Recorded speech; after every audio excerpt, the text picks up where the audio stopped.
Welcome to Get Growing. It's a beautiful day in April and we're at the front pasture of LaBiondo Farm Kitchen. And we are at my treasure trove of resources here. On my right, this is washed dairy manure that I get from this guy named Mark in Auburn, I think. It is dairy manure, it's washed, whatever that means. And I got it in September or October. It's been sitting there under these covers all winter. I've been using it since January. Behind me is perfectly sterile organic compost from here on the island. It's black, it's beautiful, and it doesn't have a whole lot of life in it, but it's nice. So if you have wood chips, I dig down to my older chips. You can see how dry these are, and they're still pretty chippy. Down here, these are chips that have been sitting here all winter, and they are partially decomposed, and we're gonna put them in the wheelbarrow. Let's do a couple of these, and then we're gonna come over here to the compost. And no, there's absolutely no order. There's no right and no wrong. So we'll put 3 scoops of that. Then we're gonna come over here to the washed dairy manure.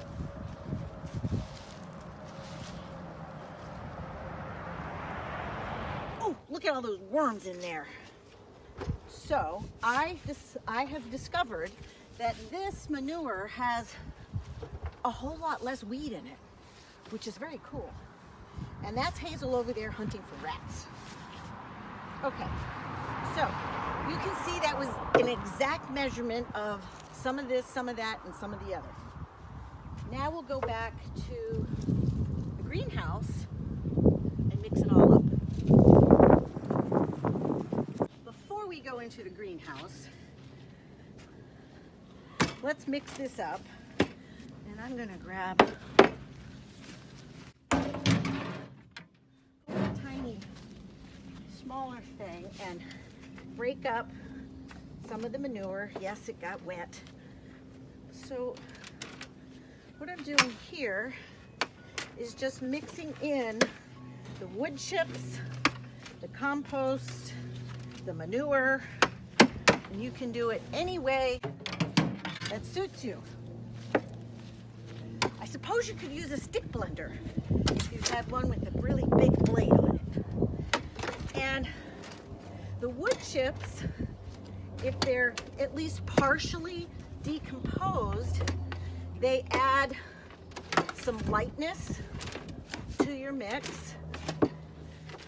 And then you've got your compost and your manure, and it's never going to be perfectly smooth, and that is okay. Now, isn't that pretty? It smells delicious. It smells like the future of tomatoes.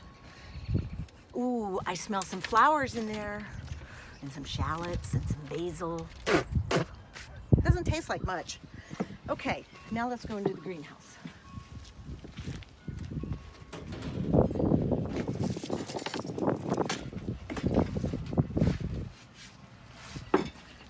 You could use this just like this. So that's one option, or you might say stage 1. If you're potting up anything, you can just fill your pot and stick your little plant in there. Got worms, all kinds of microbes, all kinds of good stuff.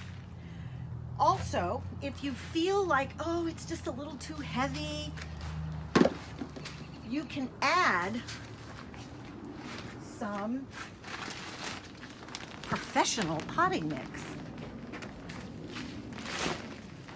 So you can see that this is perfectly sterile and has no life. But when you've got really, really, really, really young seedlings, they don't need a whole lot of nutrient. If you give them too much nutrient when they're itty bitty, you risk having them rot or get too much bloat. In the seed, there's enough nutrient for them to set root, send up their first few leaves, and then you can start feeding them. So by adding some professional potting mix, you will get something a little lighter. And the longer you stir it, the more it will become like this. To this, I have added some basic fertilizers.